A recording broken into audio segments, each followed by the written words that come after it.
Hello friends and followers, come with me. Today we are in an abandoned building.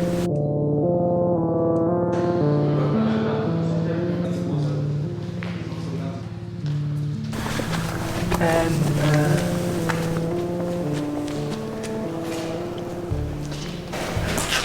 this really is like graffiti paradise.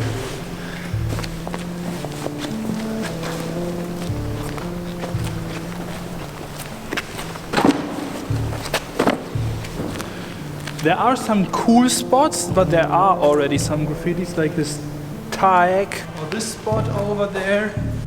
And I think it would be kind of respectless if I would paint over this wall if there are still so many other walls.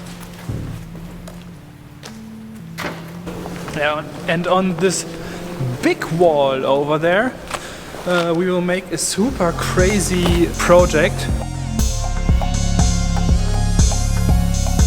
I will tell you more about this in the next video. This is the best spot in this whole area, but I won't paint over there. So I will paint on the opposite side.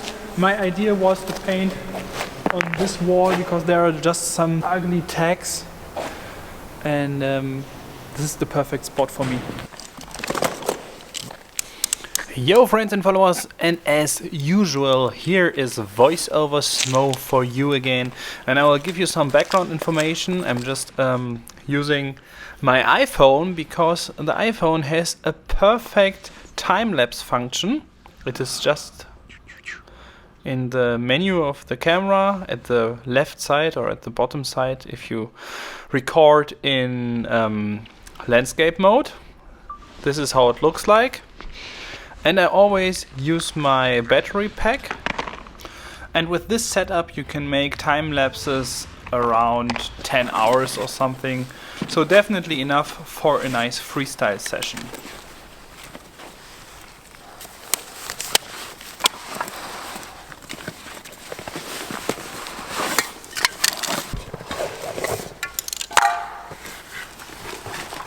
And I will tell you about the color combination later.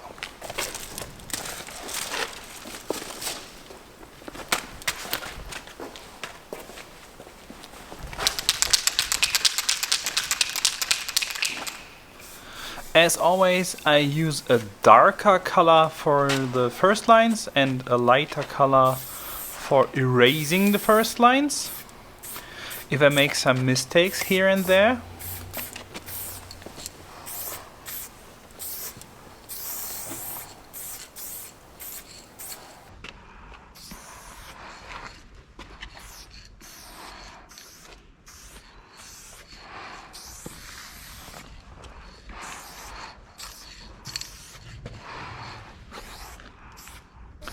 The disadvantage of this wall definitely was that there was this steel beam right in the middle of the wall, so I had to paint over it somehow and always go back to check if it fits. Yeah, but it looks like if it would fit.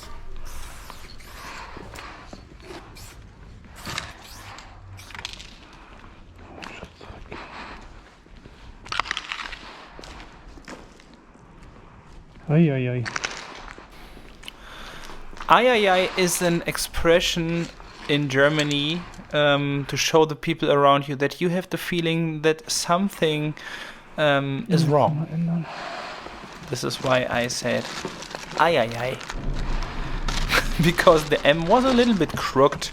The steel beam was a challenge.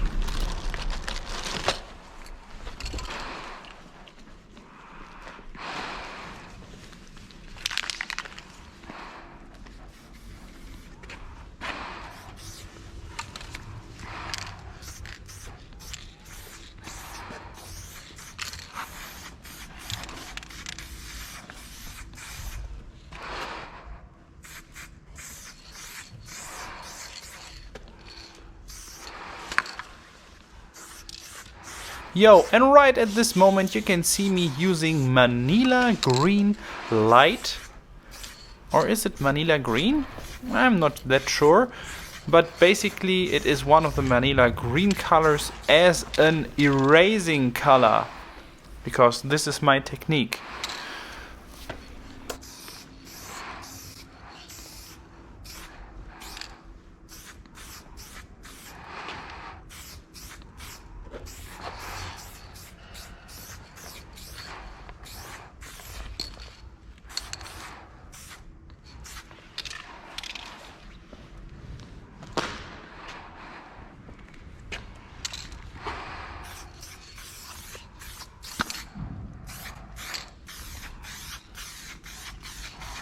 I was not happy with the angle of the left leg of the M, and so I changed this one.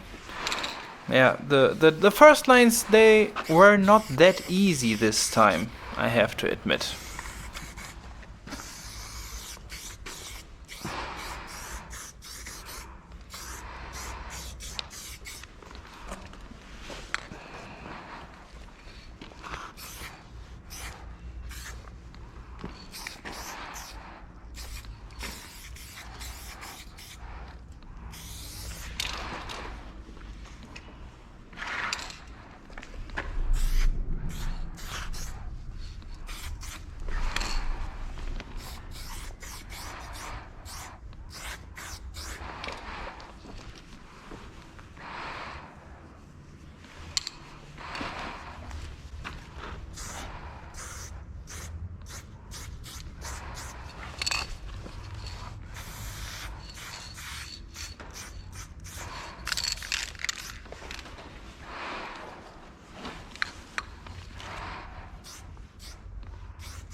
In general, I was pretty satisfied with the shape of the M at this moment, and so it is time to start with the O. All my letters are pretty boxy, not that super flourish like I paint them regularly, because I just wanted to make them a little bit more boxy. Most times I paint the first letter and I see how does the first letter turn out, and if the first letter seems to be pretty sharp, I paint all the other letters with this kind of sharpness as well. Or if it is super round, I paint the other ones round. If it is super flowish, I paint the other one flowish. It is always like the first letter I paint it just intuitively, and I analyze how it turned out, and I try to paint the other letters in the same way, so that it is all that the four letters fit perfectly together.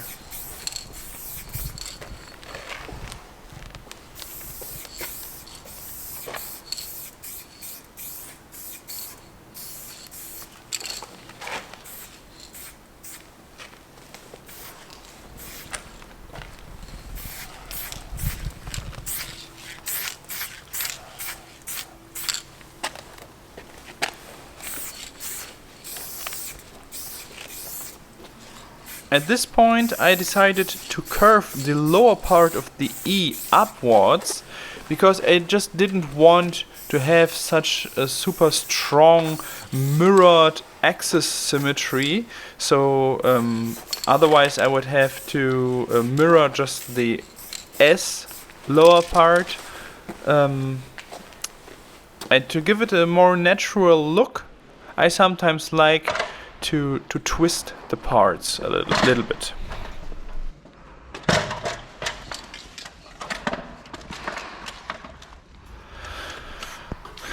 Now the whole letter structure is pretty good already, but I wanted to have the M a little bit more higher. So I added these kind of extensions at the end of the M. And I already knew that I have the same opportunity on the other side at the O to give it some kind of wings.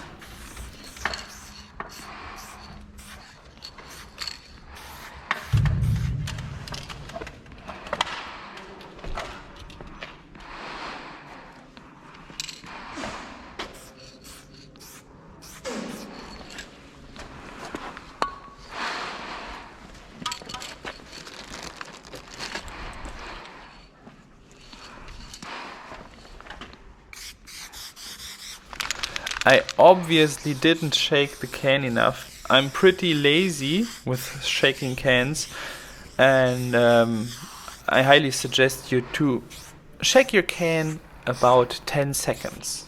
Not the 2 minutes. I think there's standing 2 minutes on them. Shake the can 2 minutes. This is totally stupid. But 10 seconds would be good. Oh.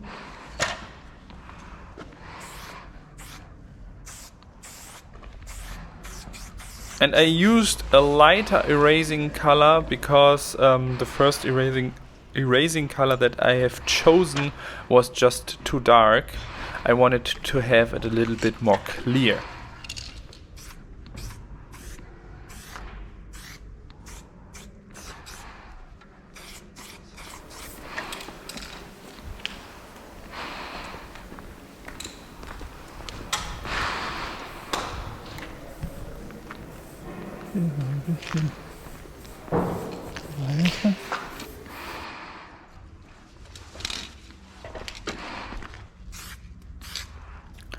And the left bar, the left leg from the M, it was screaming to me the whole time, I need an extension, please. So I added a super long and thin and nice and flowish extension over there.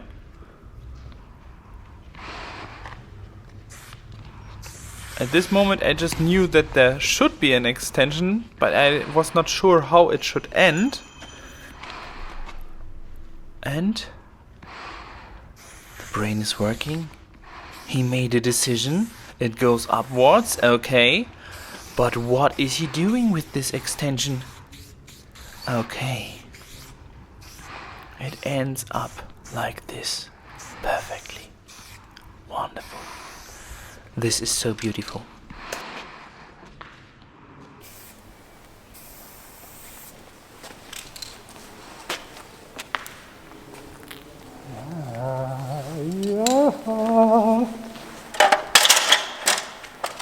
Yeah, this was the magical moment when I noticed that I won't fail today. It is crazy.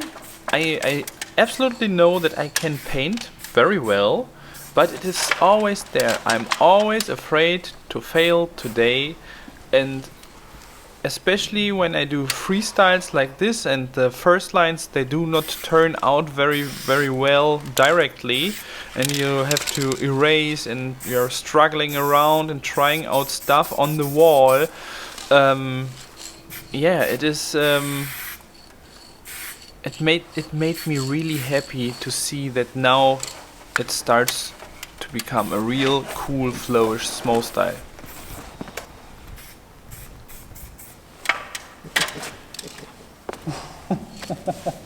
Super. And a big thanks to Tösa for being my cameraman right at this moment. Thank you.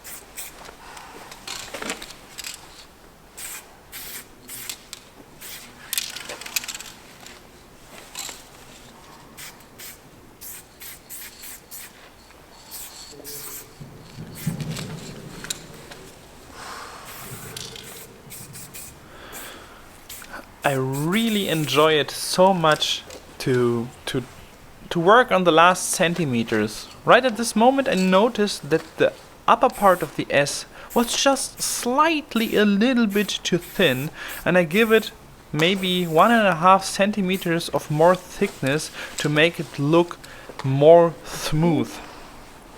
And this is why I liked so much to paint on chill spots like this. I'm just not made for stressful painting. This makes no sense for me.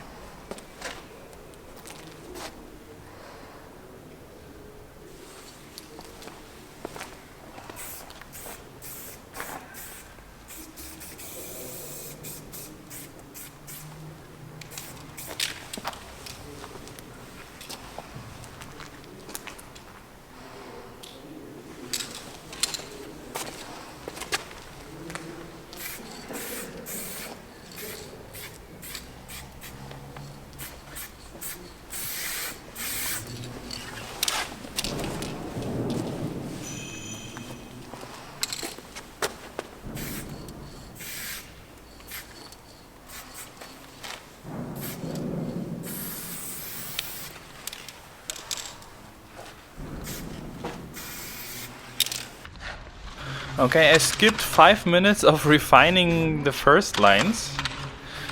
Because I don't want it to make it too boring for you, but still keep it pretty realistic from the timing. Just to show you how long Kann man this so, oder process man klappt die takes. komplett aus?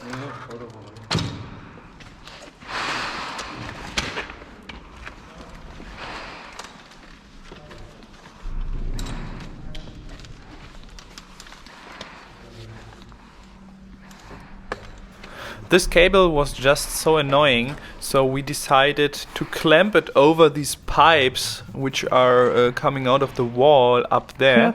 And it was fitting perfectly. Geil. So I don't have this annoying cable hanging around in the piece anymore. This was a perfect idea. Thank you, Tösa, again.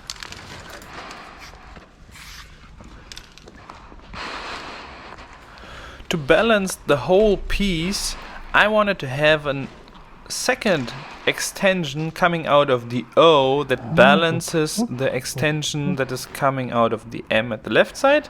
I need something similar on the right side. And sometimes it helps to paint the extensions first in the air.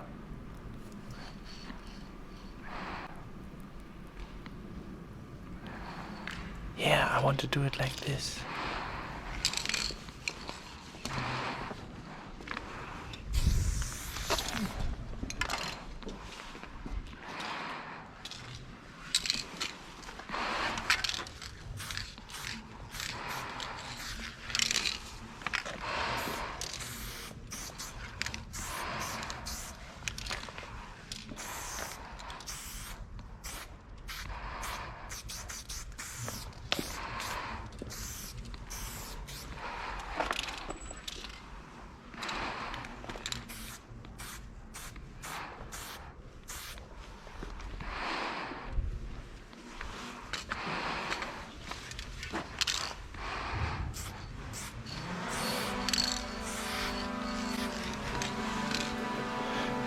We are 45 minutes in, by the way.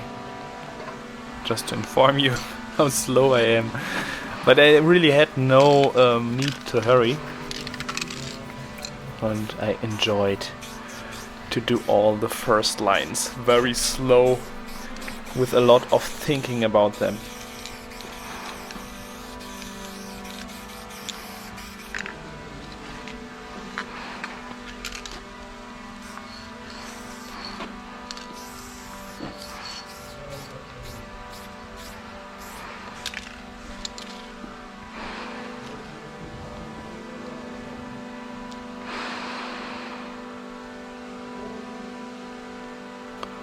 It's staring time. Now I'm just standing there and analyzing the piece, going back and forth, just looking at it and try to find out what it still needs to be even more beautiful. And I noticed that the M really needs a little bit more height at this moment. And so I painted the right part of the M a little bit longer. Yeah, and this was a real good decision. Gives the whole piece a lot more power.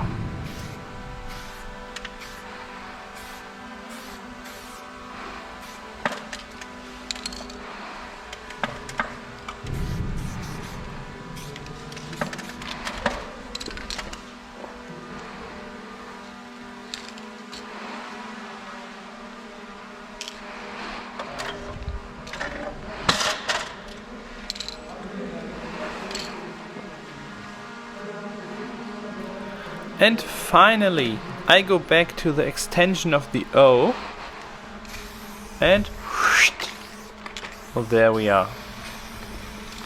There we are. But I already know that I will make it much bigger. This was just the first tryout of this extension.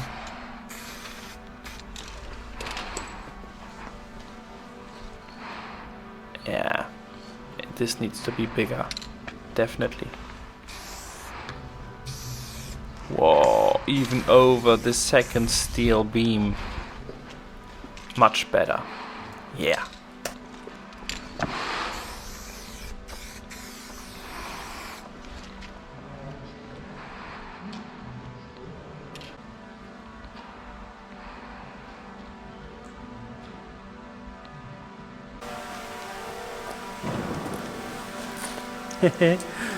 The guy behind me there, he is the drone pilot for our project tomorrow, and right at this moment I'm done with the first lines. The M has one single connected extra bar extension that is going over here, and because the M has it, the O has some kind of the same element as well. We have a lid over here. So we have a lid over there as well. We have two chips on the one side. We have two chips on the other side. And the only thing that is a little bit weird is this bar over here. And I just had to mount it over there because of the stability. There was such a big hole underneath the M, and I wanted to fill it, and yeah, there was just no way to create something cool that is coming out of the O. I didn't want to make the M longer. It's the best solution that I think that is possible right at this moment. Probably when I'm at home, I will definitely say, why didn't I put an arrow over there or something? But I'm fighting with this metal stuff here so that it all works perfectly in the perspective. So yeah, let's start the fill-in. Fill-in. Let's fill the fill-in with fill. The fill-in has to be filled. Yo. And I didn't want to paint such a super colorful graffiti over here. I wanted to keep the colors more some kind of muddy. So we have this old ancient pink rusto coat, which fits perfectly to all the iron and metal stuff over here, and I will use this olive green and grayish. This will be my fill-in, and I want to paint with blue outlines.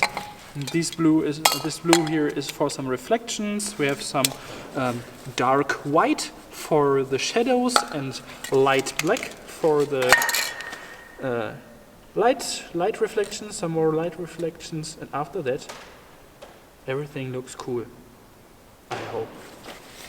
No, I'm pretty sure this will be cool. And I wanted to start super small. And now probably this is the highest style that I've ever painted.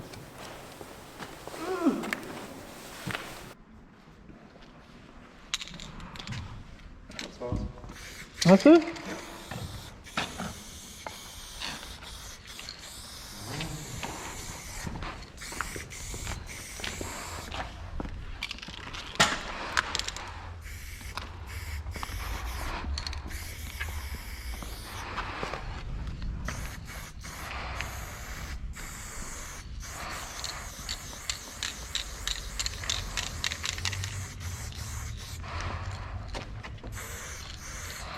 I will skip the fill-in a little bit because I think fill-in is so boring. The only thing that I can tell you about the fill-in is that I really like to use as less paint as necessary for the fill-in. So I never fill my fill-in very accurate, but I always try to save cans. Yeah.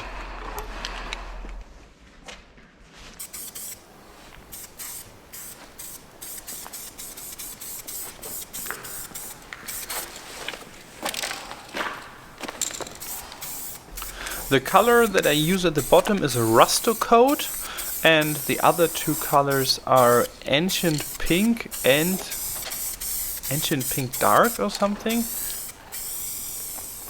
No, I just checked the montanacans.com website. It is Ancient Pink and Dusty Pink that I used for the fill-in. And the lowest color is Rusto Coat.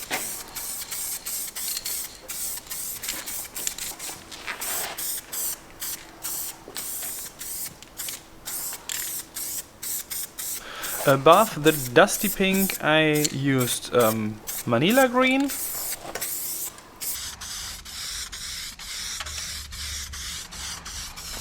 And after using the standard soft cap, the golden one that is directly on the Montana Gold cans when you buy them, I started to use this calligraphy cap, the red calligraphy cap. It is perfect for fill-ins because it is super dusty and you can fill in really big spaces with it. Yeah. Because I was impatient. And there you can see this super big dusty lines perfectly.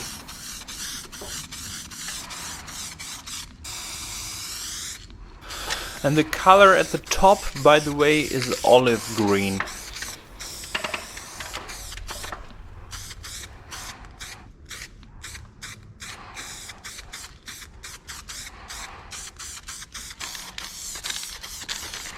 Just dusting over the fading a little bit with the lower color to make the fading a little bit more smooth. And after that, I will finally start with the outlines. Oh yeah! And at the beginning, when I was talking about the colors, I told you that I would make dark outlines, but this was nonsense because the whole fill-in is so dark. Of course, I will make light outlines to have a great contrast between the fill-in and the outlines. And yeah, it's a pretty good color combination. Not such a regular color combination. I really like to use muddy colors and dusty colors and not all these bright orange fill-in. Fading from orange to yellow with blue outlines. This is so standard. I want to do something different.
I always leave a little bit of the first lines visible, so that when I do the sharp and nice outlines, I always can still see the first lines. Because back then when I started to paint graffiti, I did the first lines, I made the fill-in, and suddenly I was not able to see the first lines anymore. And I had real trouble with orientation. Probably this is one of the reasons why I still do this kinda not very good fill-ins, just to make the first line still visible. Maybe. would make sense when I think about this right now. Usually I directly start painting with the outline color and the fill-in colors together, and I paint outlines and I cut them directly, but this time I wanted to try it out to paint the whole outlines first everywhere and start cutting after that. And I think I will do it this way in the future more often, because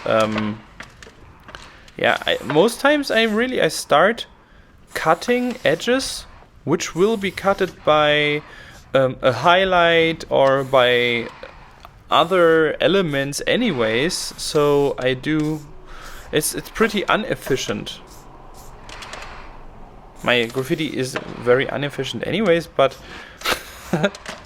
okay, I noticed at this moment that this does not make so much sense, but I tried it anyways. Painting all the outlines first without cutting. Maybe I'm a little bit proud about this at this moment that I tell you about it, but yeah, I did so. Yo, and everyone who made it, who managed it to see the first half of an hour of this video, please tell me what was your breakfast today, because the algorithm always needs a lot of comments, and I know that a lot of people don't know what to write in the comments. So please tell me, what was your breakfast? I'm curious.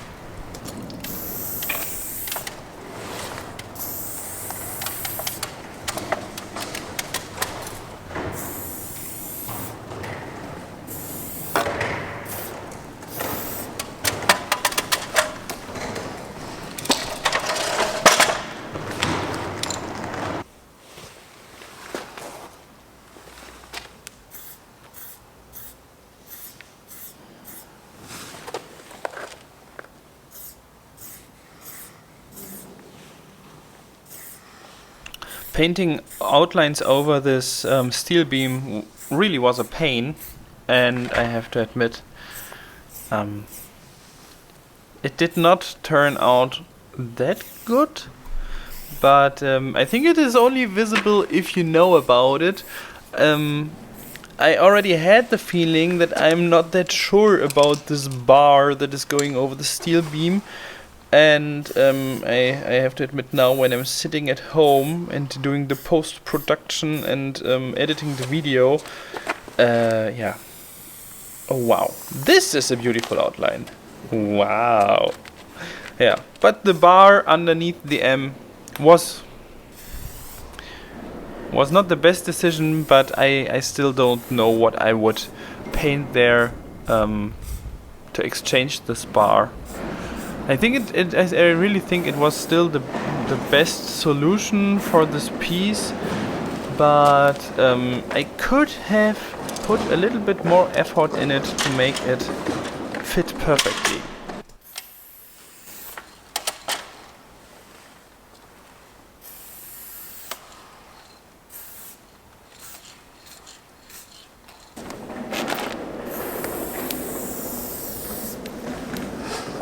Die sitzen einfach, ne? Das ist der Wahnsinn.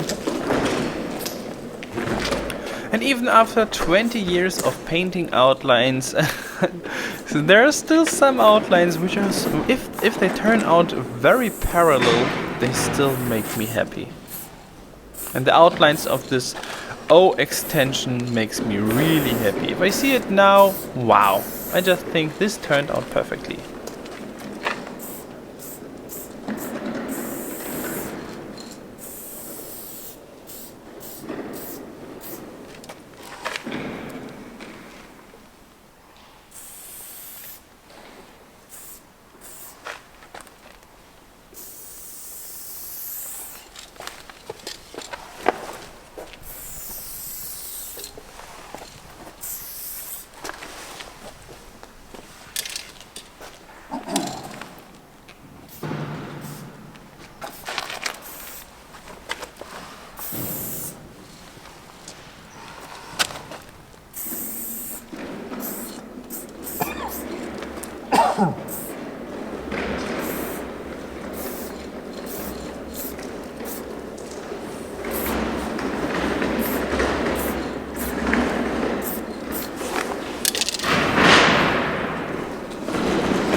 outlines.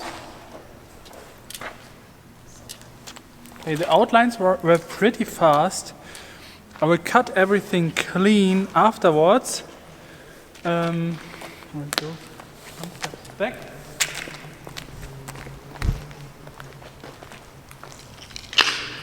Yeah, pretty nice. Pretty nice.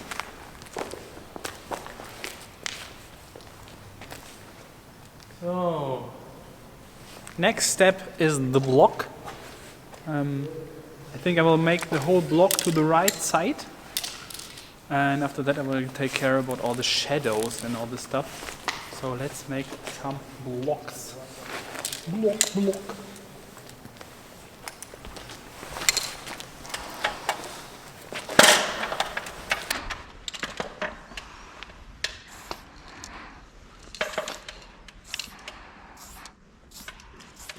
There was some kind of a pipe coming out of the wall. You can see it at the right side of the screen right now.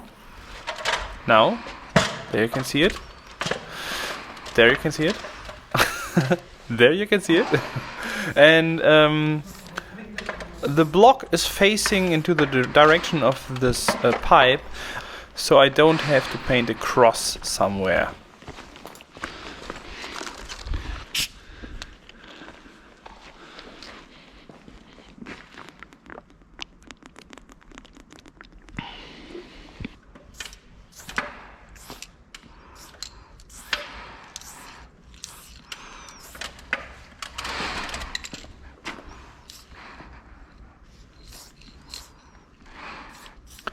I think now you can really see the pipe.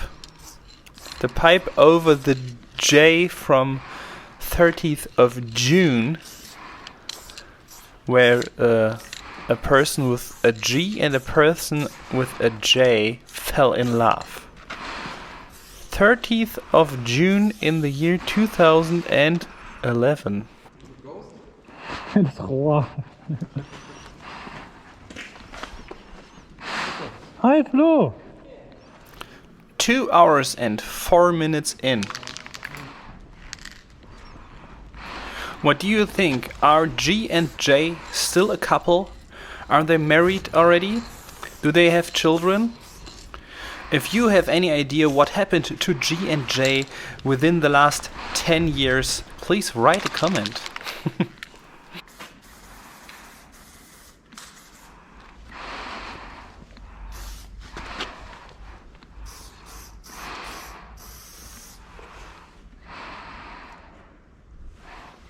And finally I start to fill in the blocks, and like you can see I directly fill the parts which will be shadow in a darker blue, and will fill in the parts which are in the light in white, and which are just in the middle. They will have the same color like the outline.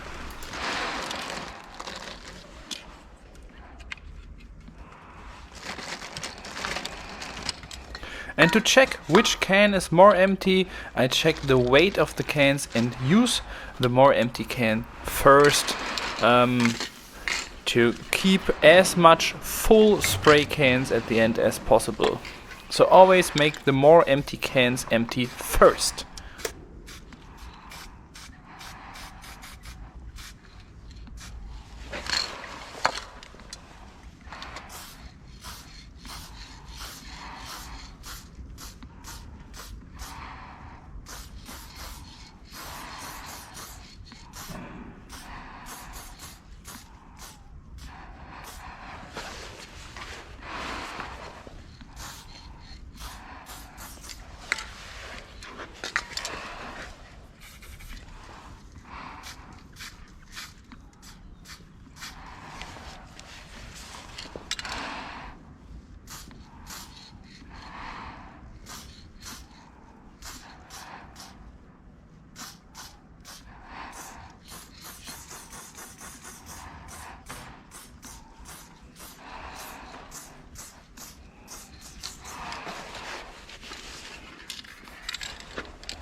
At this moment I will tell you some of my shadow rules again. I always repeat them when I do these raw videos.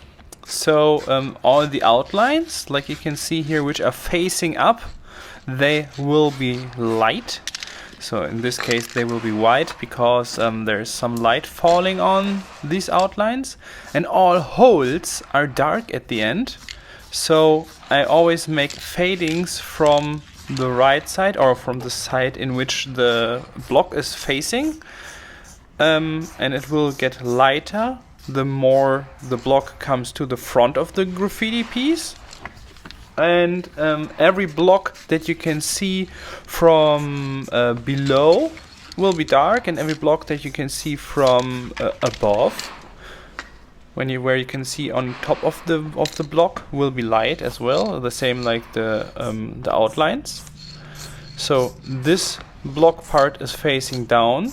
There is a shadow that is from the corner between the S extension and the M. And underneath the kink of the S there is a shadow as well. So we always have this kind of triangulars. And I think at this moment I noticed that the kink is not dark enough, and I will make it in black. Come on, do it now. It's too light. Use black now. I'm in your brain. Use black now. Okay, it doesn't work. But later I noticed that there's still not enough contrast within the shadows, and so I will add a little bit of black as well. Yeah, and here this outline and this tiny block between the letters is white, and the other one is dark.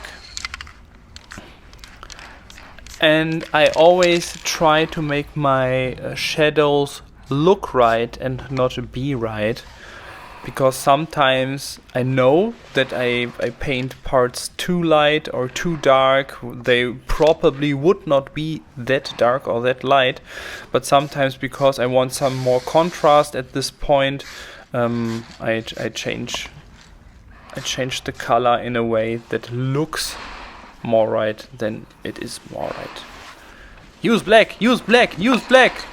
Where is black? Where is... Yeah.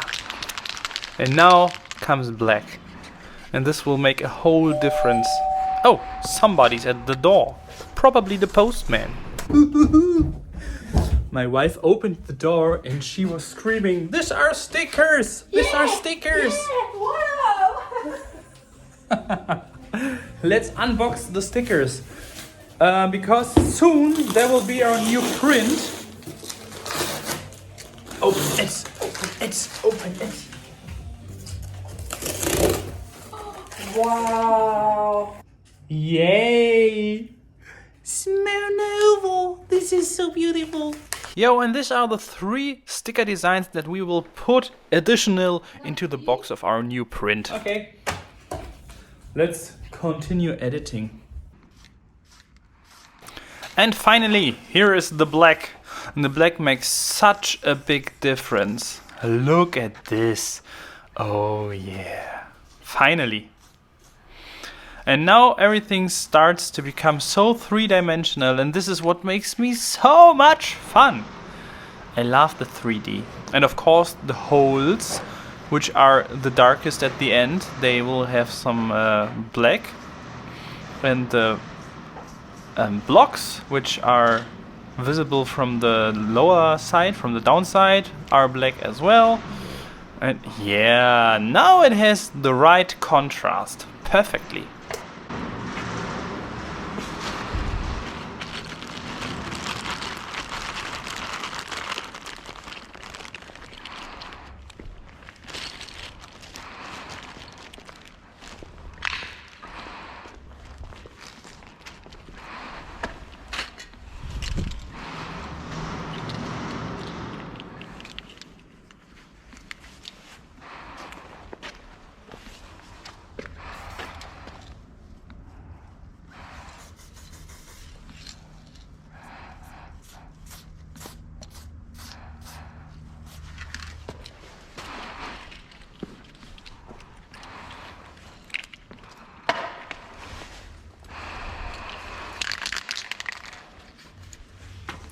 And finally I start cutting everything clean. I remove the drip and I clean the thin line of this extension of the M of this single connected extra bar, because in my world there are just two kinds of extra bars existing, and these are single and double connected extra bars. Yeah, and this extra bar has just one connection, a very long thin connection to the M. So it is a single connected extra bar. Oh, is the can not working? Oh, it is working. Yeah, and I did not take enough cans with me. I noticed that I did not have a good color for the shadows within the fill-in, and so I did the shadow everywhere in a dark gray. And at the end, if I would not have told you now, you probably would not notice it. It fits perfectly.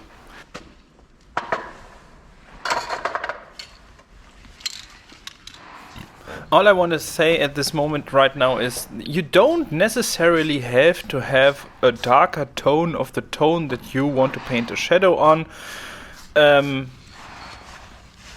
If it is just any random other dark tone, it works most times as well. So don't be afraid to use another dark tone, a wrong dark tone. Like for example in the graffiti that I painted together with Each in the Netherlands, I will show it to you right now. And I painted the shadow on the blue with a dark red. And this is totally wrong, but it looks right. So what I learned is everything that you have to take care about is to have enough colors for the right contrast. So you need a super light color and a super dark color and some different shades of midtones, and it is not that necessary that all these midtones are the same color family. So if you have a yellow, a middle green and a dark red, and a black and a white, or a dark gray and a white, and you can basically paint everything with it.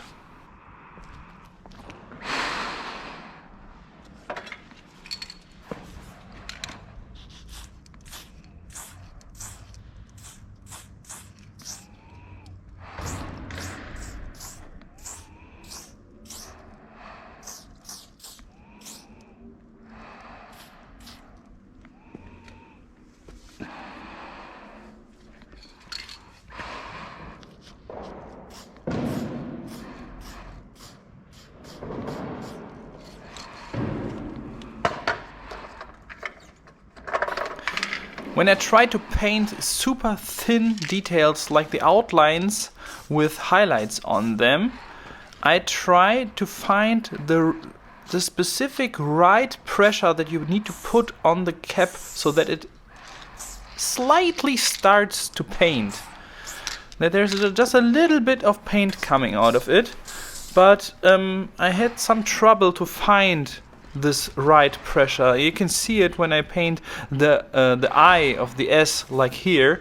I try to find it, but there's nothing coming out of it. But I don't want to push it too hard so that there is a big dot coming out of it and destroying everything. Yeah, but sometimes it's hard. I still don't know if it is some kind of production difference or if it is because of the cap, but sometimes you have real trouble to find the right pressure so that you don't paint too much and there's just a little bit of paint coming out of it for super tiny details. And by the way, this is the ultra skinny cap, the level 1 skinny cap from Montana cans.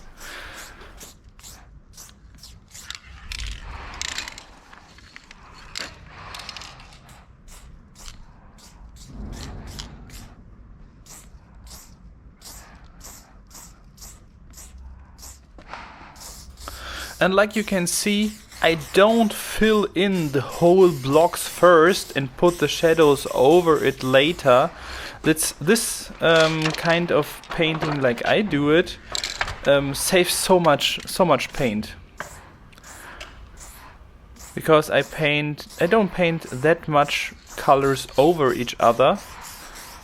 And when I know that this will be dark anyways, I will just start painting the dark and not painting it in blue first and then painting everything dark over it later. This is a waste of color, in my opinion.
I like to store my tiny pink stencil cap in such a box because always when you have to drive in your car to a spot, the tiny pink stencil cap, it smells so horrible. It is just like,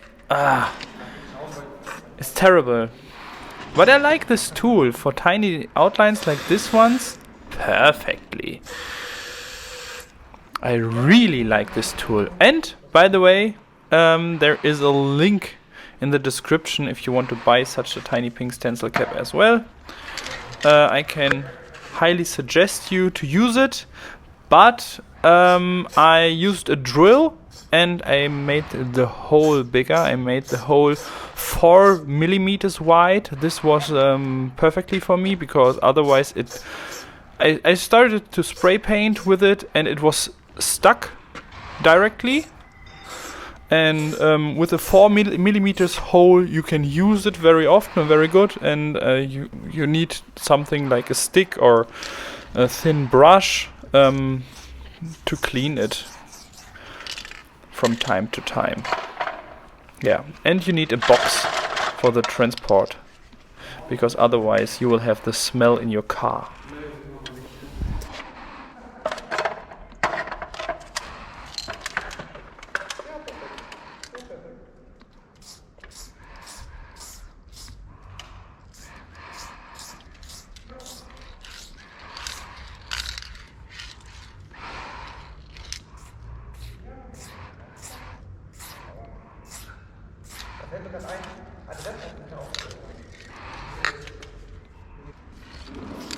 I think it's super interesting because I started at this point to paint the blocks and to paint the shadows, and I always check the whole piece and always check if there is still something missing, and I even go back to things that I already kinda finished and I still optimized them to make the whole piece look great.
Many people suggest me to use a can belt because I'm going the ladder up and going the ladder down, and but I tried this can belt once, and I bought it, and I don't remember where it is now, but it was so annoying. It is such an annoying tool, having some cans all around your body, and no, it's not made for me. I don't think that this is a real practical tool. It looks kind of fancy, but yeah, I think climbing up the ladder and going down 100 times a day while painting feels better to me than having this clumsy big can belt around my belly. Yeah. I even know other graffiti artists who always take a camping table with them to put the cans on it, but I'm just too unorganized for it. I don't know. Maybe the day when my back hurts enough to not forget it, I will take a camping table with me as well. Or I will think about another cool solution. Maybe a can hat.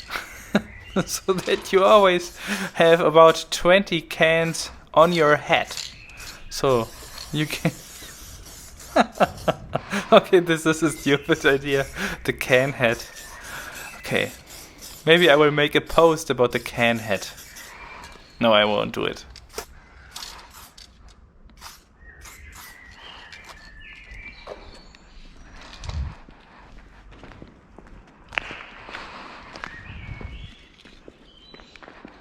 Ja, passt. It always helps to go some steps back to get a better feeling of the painting that you're doing, if it looks right or if it looks wrong. And especially this part with the steel beam, it was so hard. It was so hard because when you're standing right in front of it, you have no idea what you're painting over there, and you have to go back 20 meters or 10 meters to get a feeling if you are painting it right or if it is totally crooked.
Yo, and right at this moment, I had the idea to make some green fadings in the red as well, so that it looks like if the painting was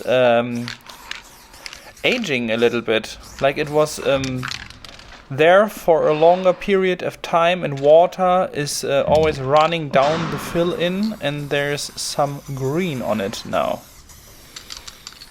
Oh yeah.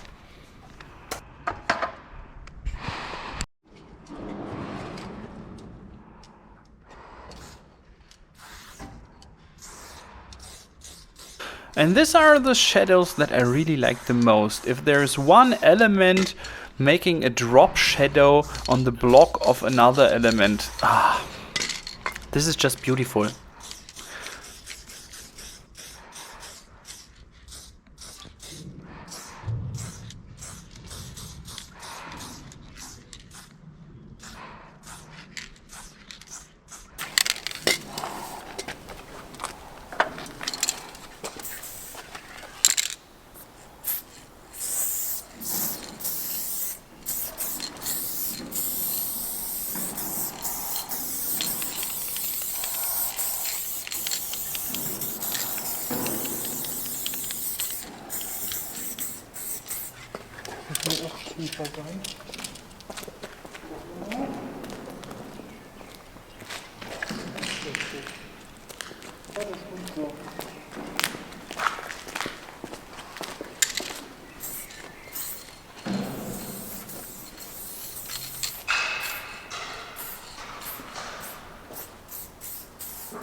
I'm always pretty curious who of you guys out there is watching the videos completely and who made it until this point here.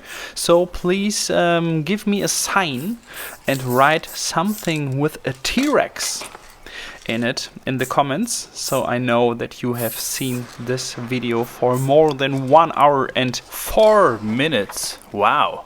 Thanks a lot for your time.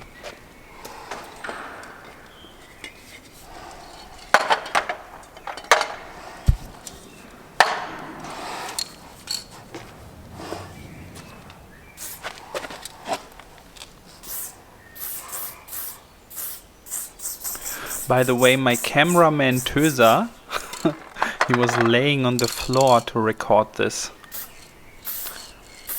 It looked pretty funny.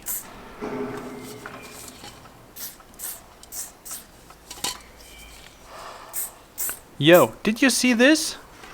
Because there is a shadow from the one from the lower part of the E on the fill-in from the single connected extra bar from the O, so there has to be a shadow on the outline as well, and this is why I made this tiny part of the outline darker as well.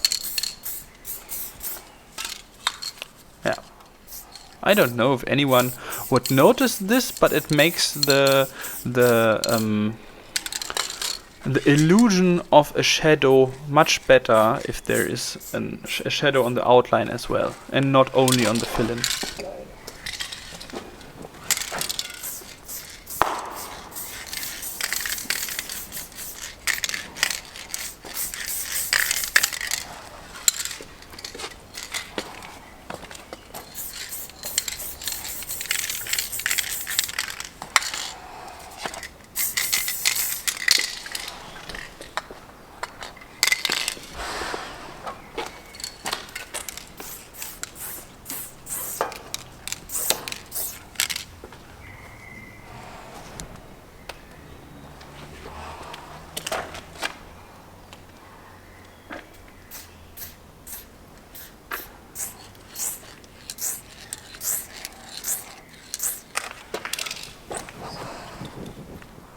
Better. This is better.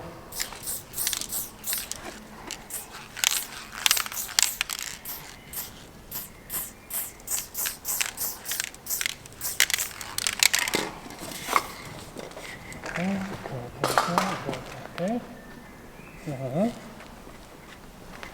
the red.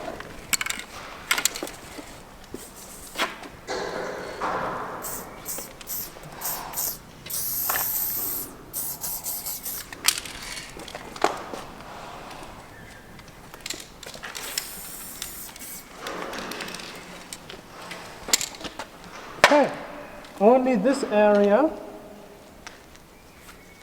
Oh. Only this area is left. And then we can finally do the drop shadow. Oh yeah. And after the drop shadow I can do the designs, and this will be insane. And then everything will start to pop out of the wall. I love this. It's always so much work to get there.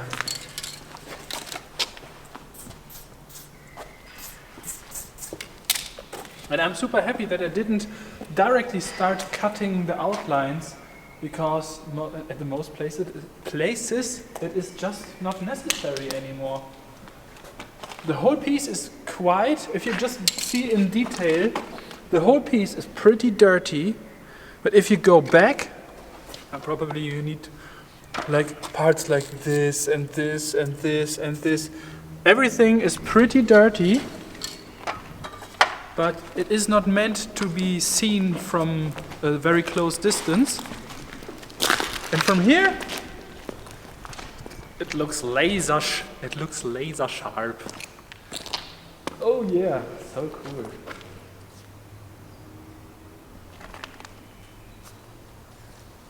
Laser sharp.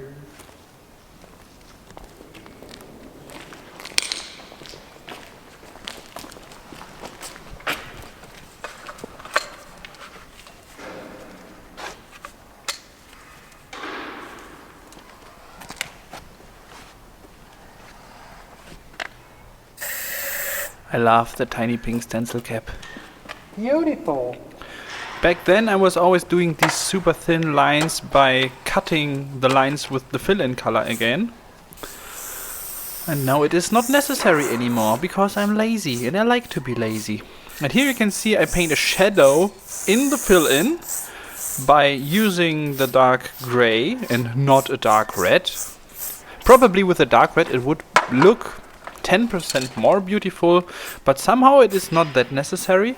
But you can see here, look very closely, I paint even a shadow on the outline as well, and this makes the illusion perfect.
Blocks that are facing down are black.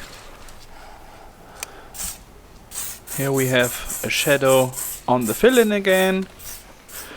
It's all over the piece, it's the same color. Then I paint a little block within the fill-in. Like this part of the O would be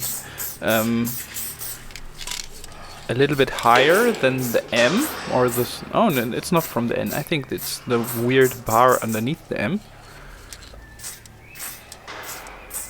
Holes are dark at the end. Parts that are facing down are dark. And I add a little bit of reflection from the other side. And a little bit of white, because this part of the block and this outline are facing upwards. Yo.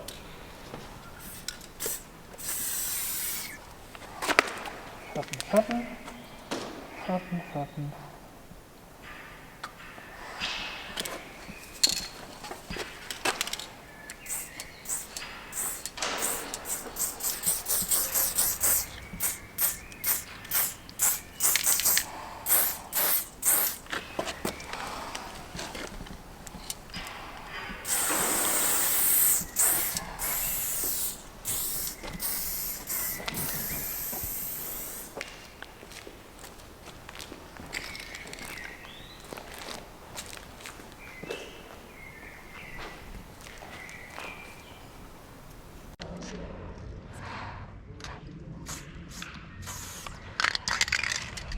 Und hier noch.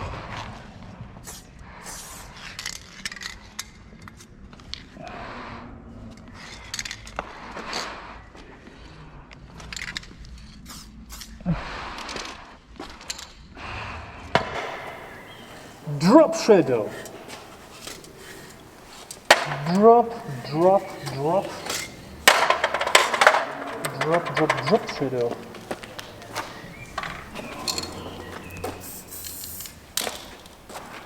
I think this is a perfect drop shadow color.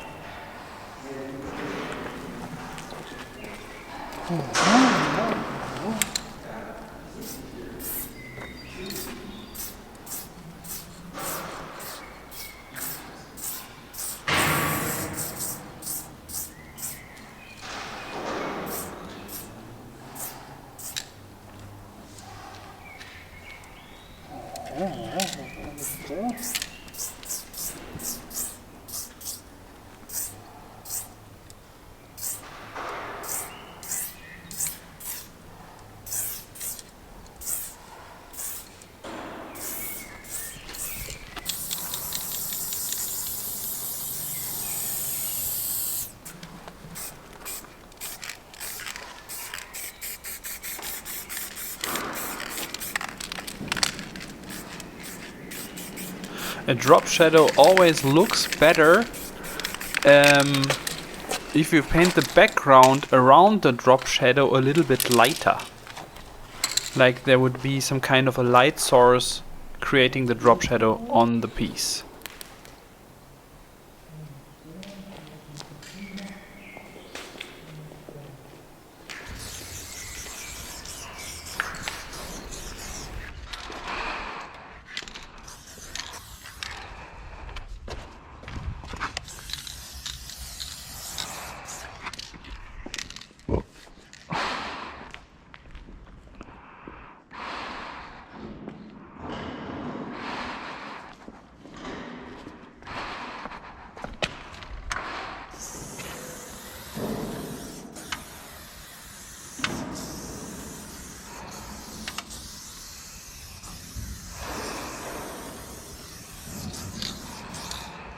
While painting the drop shadow, I already noticed that the drop shadow is a little bit too light somehow. It does not look that realistic, and so I had the idea to make the drop shadow darker at the outside.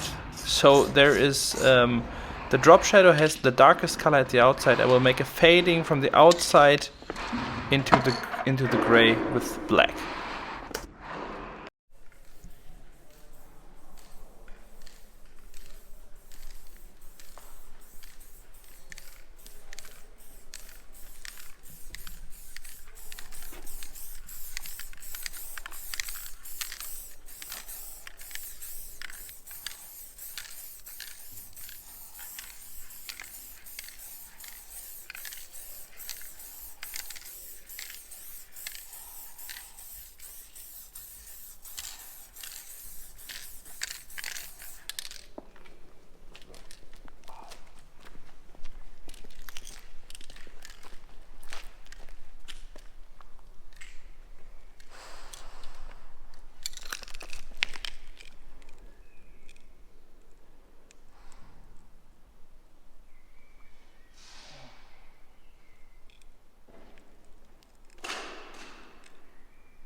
Amazing.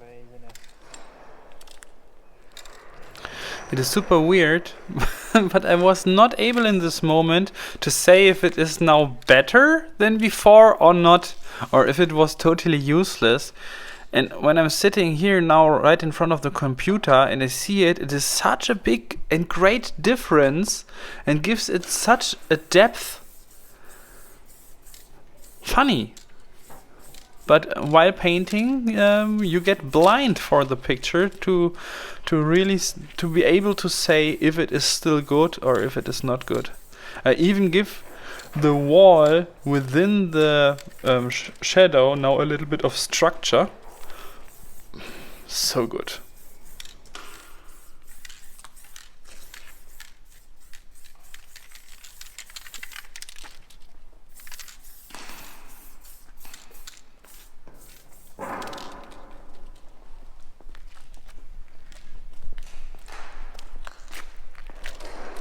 Yeah. That's it. That's it. That is it.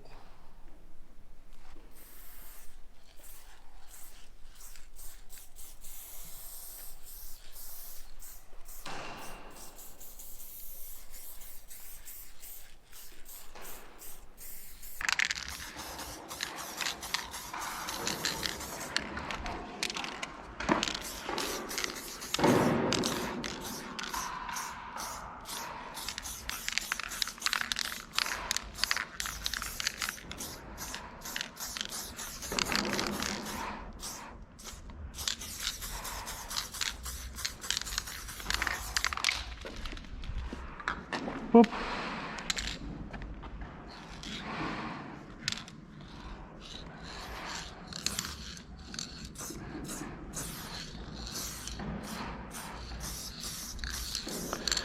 This is a pretty critical moment because I already was super satisfied with the graffiti piece itself, and with the last steps sometimes you don't manage it to make it better, and you even take away a little bit of the whole great impression of this artwork. But sometimes you have the feeling that you still need to add something, but if you add too much, suddenly it looks worse than before. Yeah, and this is always a very critical moment. Yeah, and I removed a little bit of the designs. Some of the designs were just too much, and I had to remove them again to give the graffiti the best possible impression.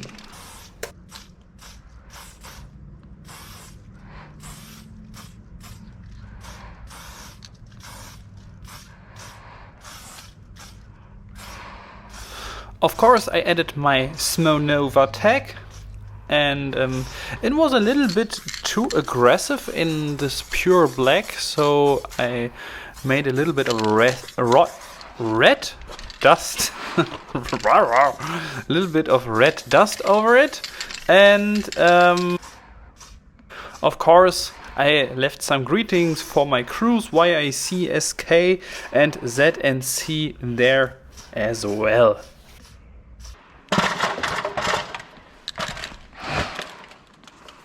Of course, I added some props to it because I wanted to leave some greetings to my cameraman Tosa, to the organizer Axel, and to the local graffiti guy Tarek, because we removed one of his graffitis on the other side for our big project, and I wanted to give some respect back. And yeah. Of course, I added my glowing dots because I like them so much.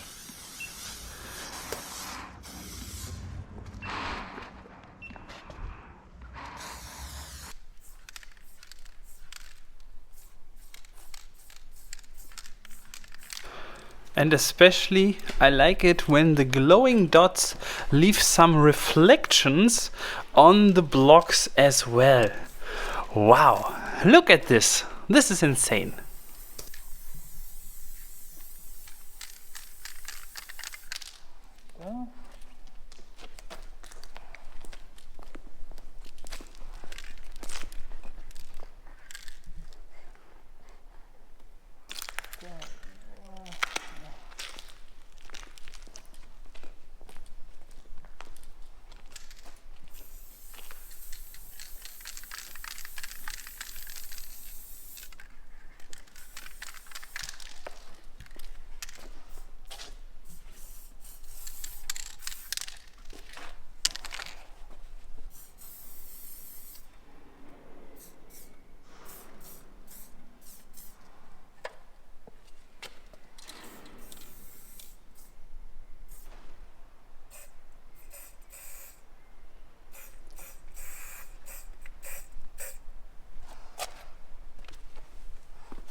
Besides my typical glowing dots, of course, there's one big thing missing.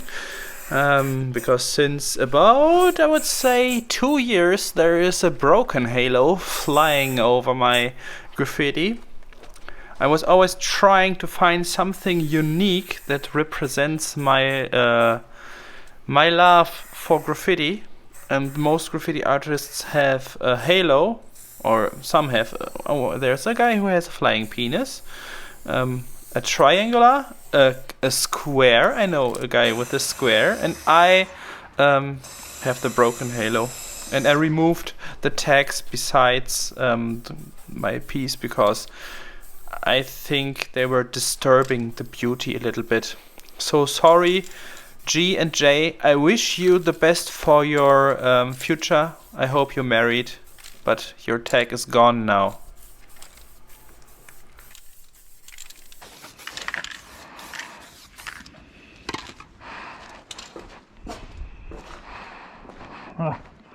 Okay. And a big thanks to my helping gang on Patreon. If you want to join the team as well, you will be able to see all my YouTube videos earlier. You will be informed about projects earlier than everybody else. And it costs just the amount of a cup of coffee each month. Yeah.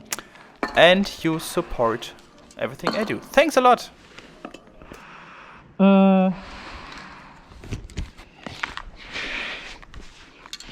I would say I'm done. A big thanks to Montana Cans for supporting me with the best spray paint on this planet. And I would say this is the final result.